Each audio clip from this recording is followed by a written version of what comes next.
Aloha, I am Dr. Melissa Yee, and this group is called The Seeds of Truth, and we are here to present viewpoints from the community so that people will know what's happening and become more engaged if they choose to, but also to become educated and informed about what's happening in our beautiful state. Today we're going to be talking about Red Hill. Everybody knows about Red Hill. The community has been highly charged about this issue because it affects our drinking water. And I'm very fortunate to have two guests with us today, Lacey Quintero and Walter Chun. And I'd like to introduce them and have them speak about their own experience with dealing with the Navy and this terrible situation with the pollution of our drinking water. So welcome, Lacey. Thank you. And Walter. Right, thank you. I've had Walter on the program before, and at that time, it was before the whole Red Hill debacle had unfolded. It was more in anticipation of what could happen. But now we're 2 years after the event, and now we've had some cleanup, but there's still so many issues left, lawsuits that are pending and coming up to trial very soon. And so let's start with Walter and get a little bit about your background, Walter.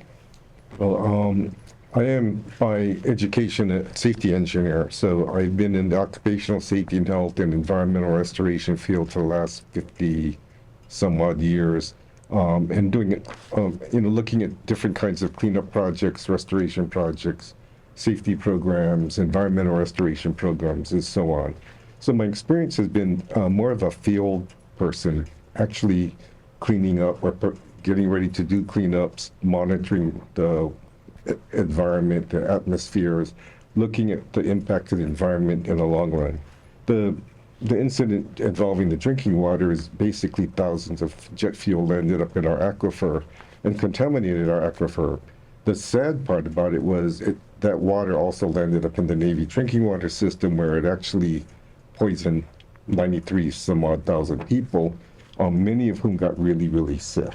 And so the lawsuit you mentioned earlier is going on, I think, this month, and it has to do with how the people were treated in terms of their health concerns. The Navy has been obligated to clean up the Red Hill area, not only the aquifer, but all of the other contaminated areas around the facility. And they've also committed to draining the tanks. There's 20 fuel tanks underground in Red Hill. So each tank holds like 12.5 million gallons of fuel. So last October to the end of to just March, they drained all the fuel that was in there. So the weight of the fuel on the ground pushing down on the contaminated areas is somewhat relieved a little bit. And that's a relief for all of us, because spilling 12 million gallons into our aquifer is not something we would want to happen.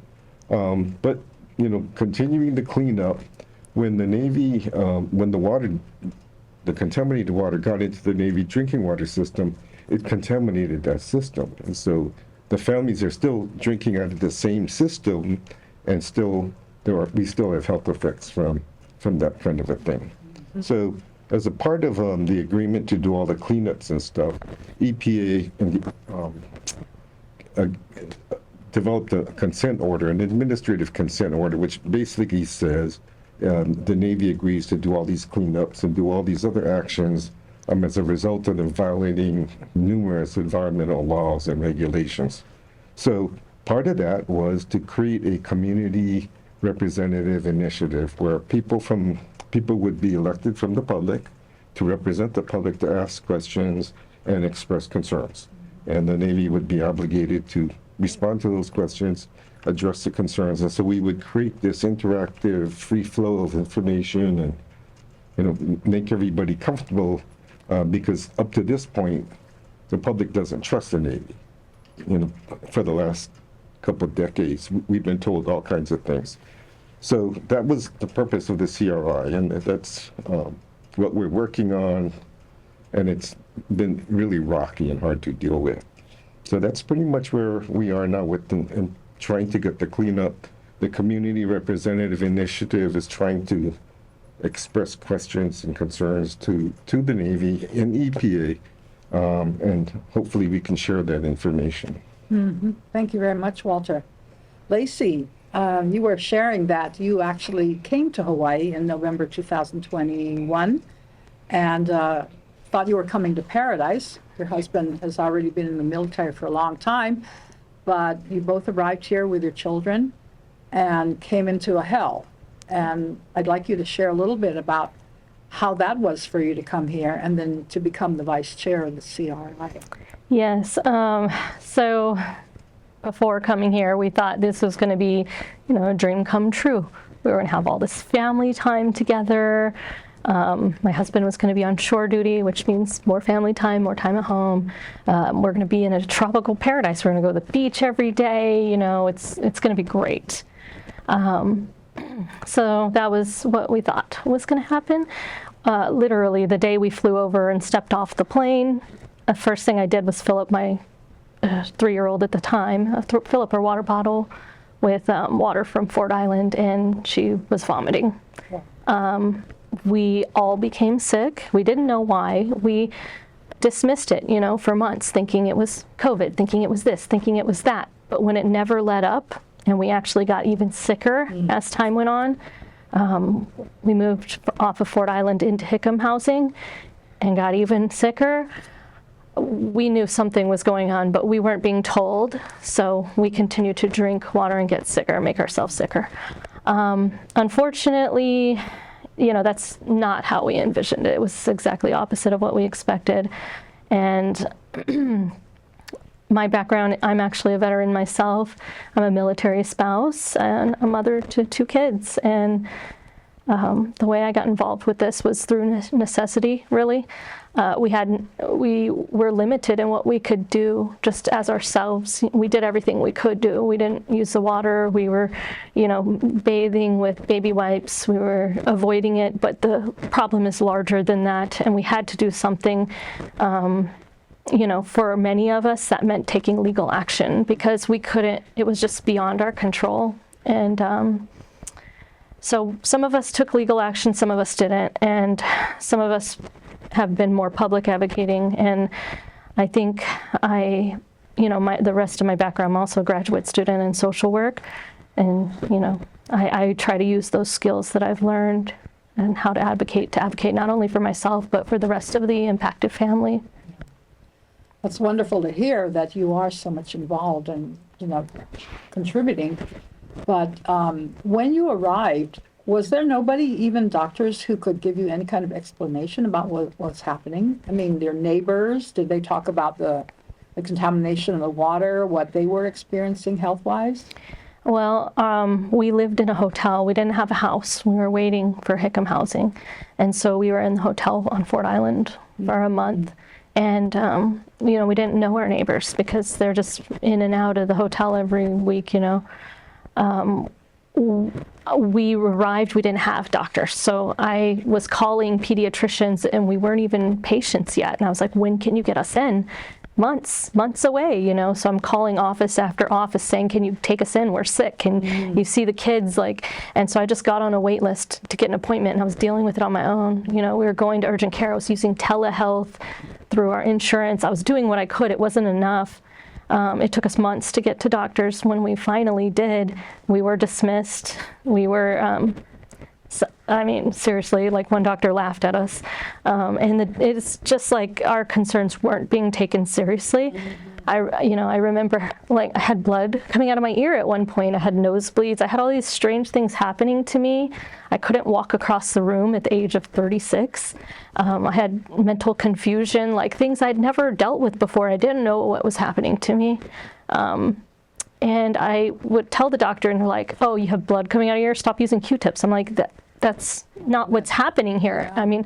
So that kind of thing happened repeatedly with my kids, with myself.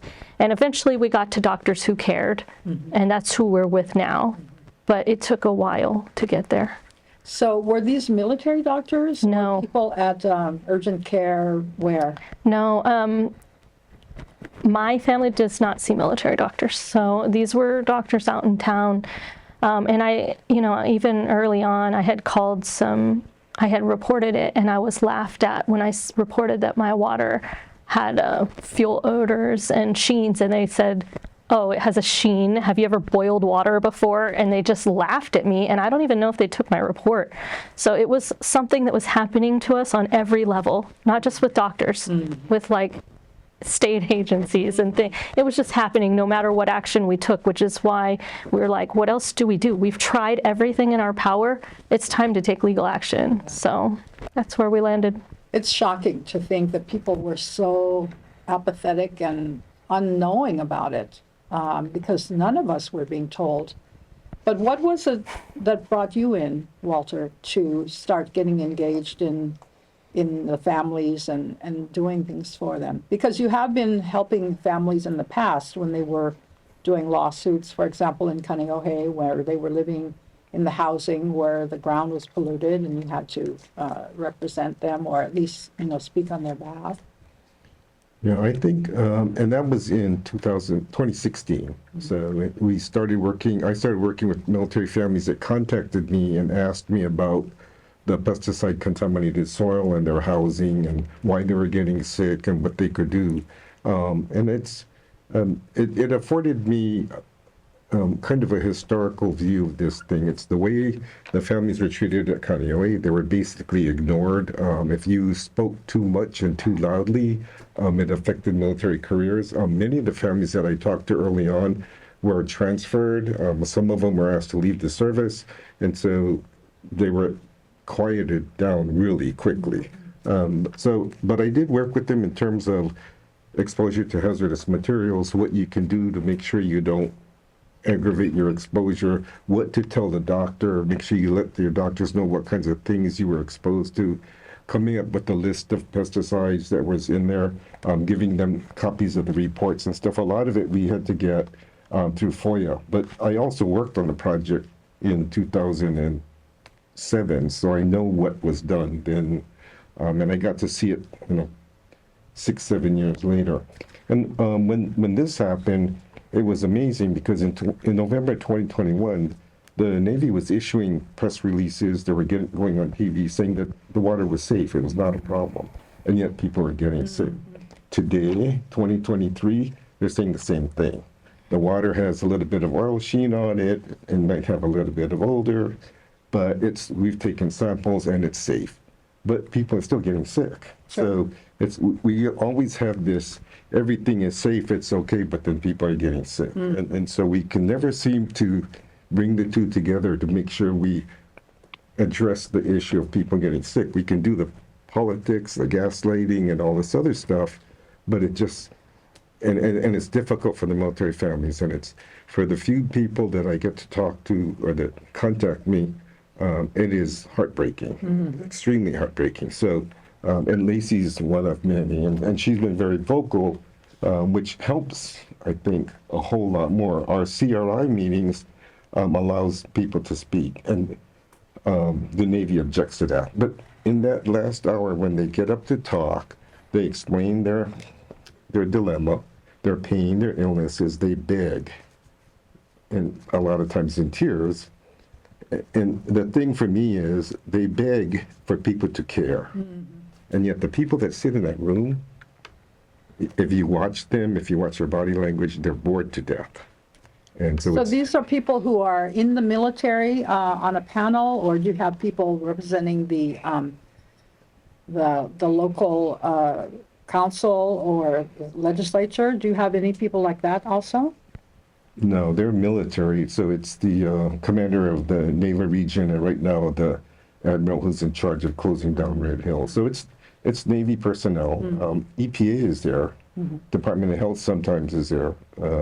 But again, it's just, they're there, but it's not like they offer any help or any real answers or corrective actions or anything like that. It's very frustrating. Yeah, I can imagine.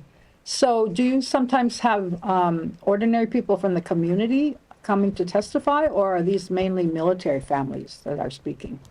We have both. We do. And is there any difference in their experience, or where are these people living who are residents of Hawaii who are not military? Well, some of them are not military, but they're still living on the lines. So there's, certain neighborhoods that historically were part of the base, and now it's just private apartments.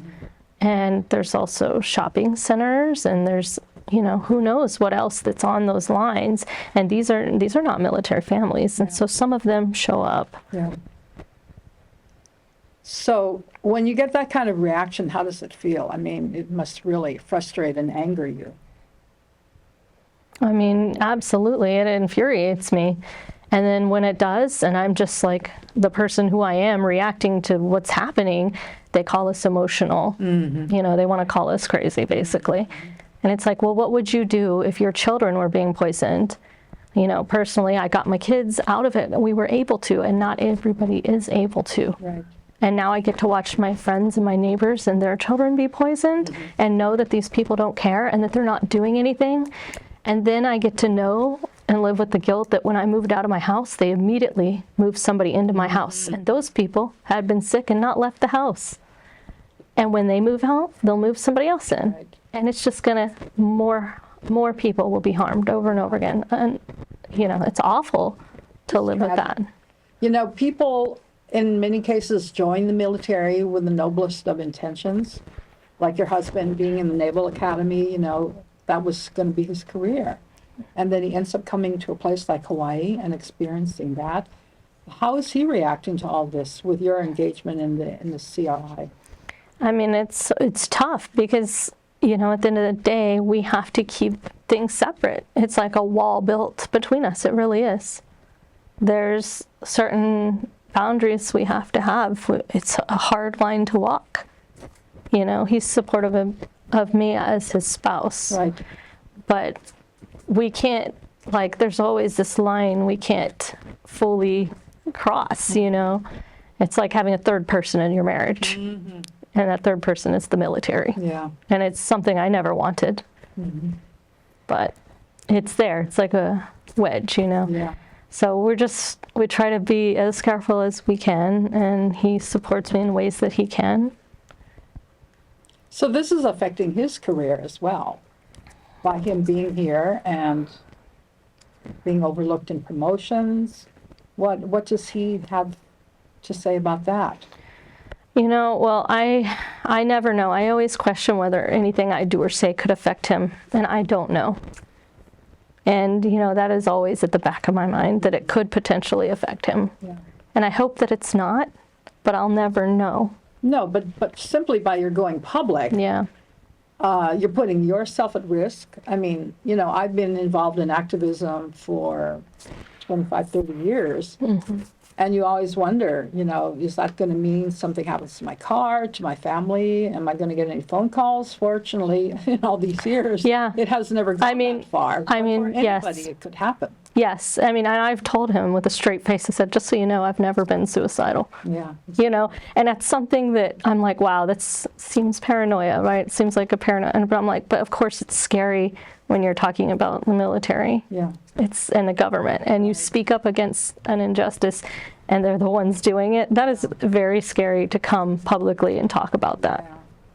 Yeah. I sympathize with, all that you're doing, having met up with so much resistance in the work that we were doing in the past. But somebody's got to do it.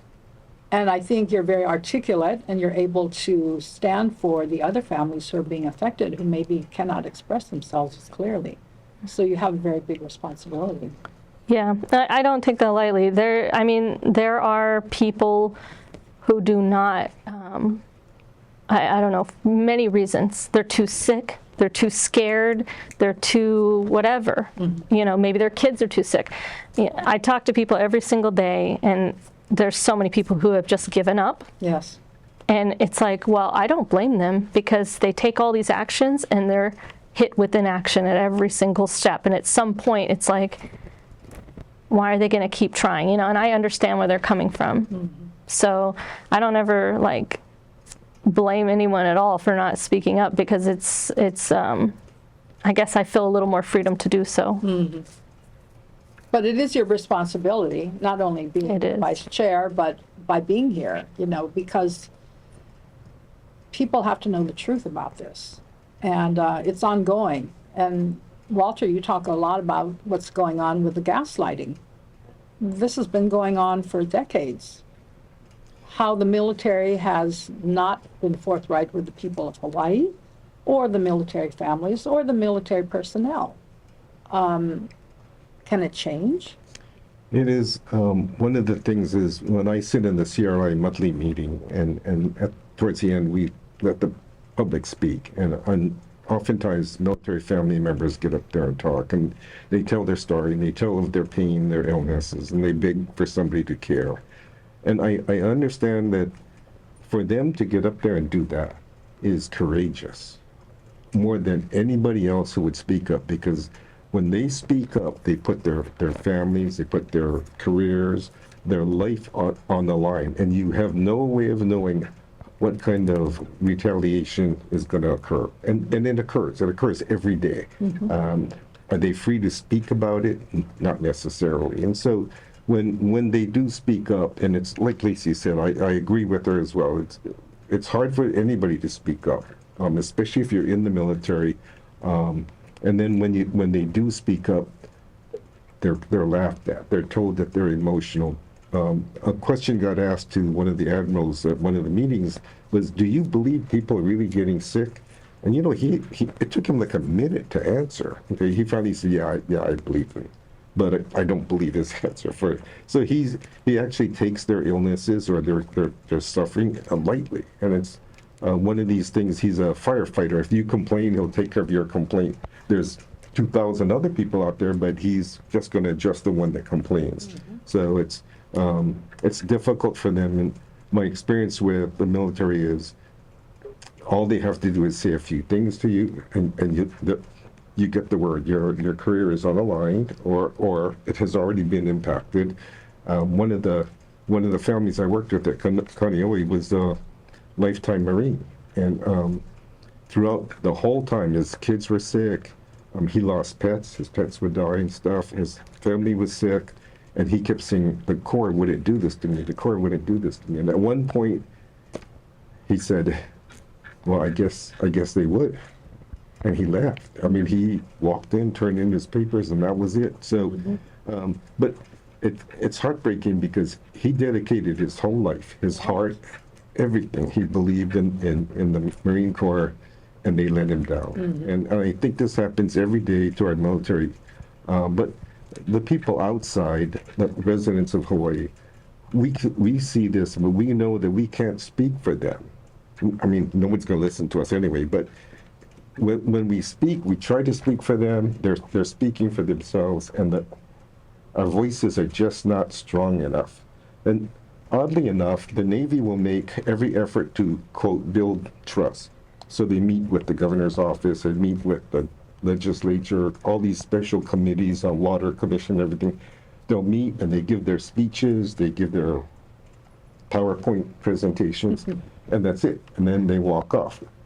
How many public meetings do they have where people from the public get to speak and talk to them? Yeah. Zero, Yeah. other than the CRI meetings. Well, that's good that was created and then you are both involved in it. How is I don't think that was the intent. It is what it is because the members of the CRI created it that way. Yeah, okay. I don't think EPA thought it was going to turn into what it is. Right, because EPA has its own foibles. Yeah. And right now, it's been coming out about the PFAS and PFOAs, you know, how they're trying to reduce that in the drinking water across the nation. But why didn't they do something sooner? And I understand that there's going to be a decision made pretty soon about fluoride in the drinking water, not here in Hawaii, maybe on the military bases, but a federal judge, Judge Chen, in California, was hearing a case where he had to decide whether or not the EPA should be allowed to continue to fluoridate the water supply.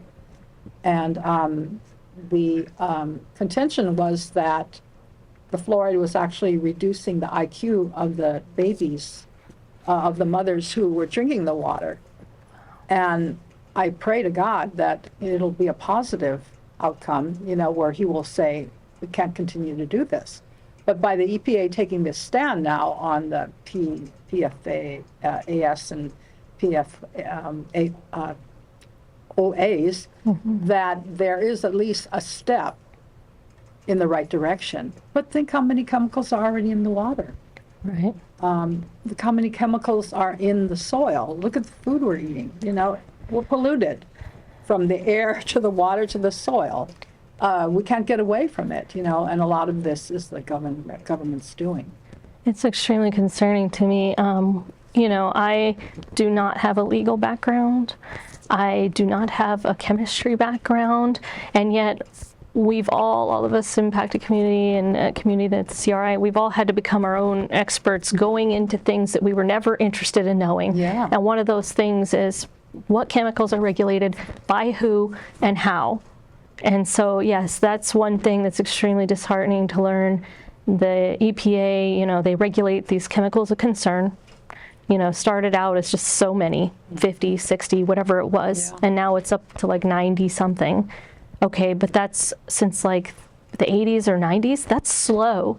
We're making new chemicals all the time. Yeah. This is so reactive. There's no proactive regulation. And that's too late for babies and kids, vulnerable. Oh, absolutely. Yeah. I mean, the children have nothing to say about what's happening. And that's what happened to your children and many other children in the families who have come here and had to drink that water and live in that condition. Their lives are ruined. I don't know how they can overcome that poisoning. You know, it's already in their system.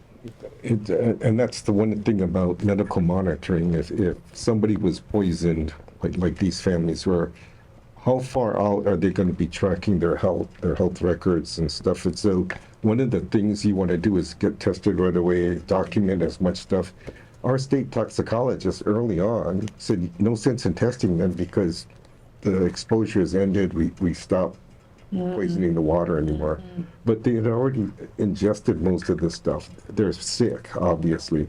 So not testing, and then they were saying, well, there's no test for petroleum.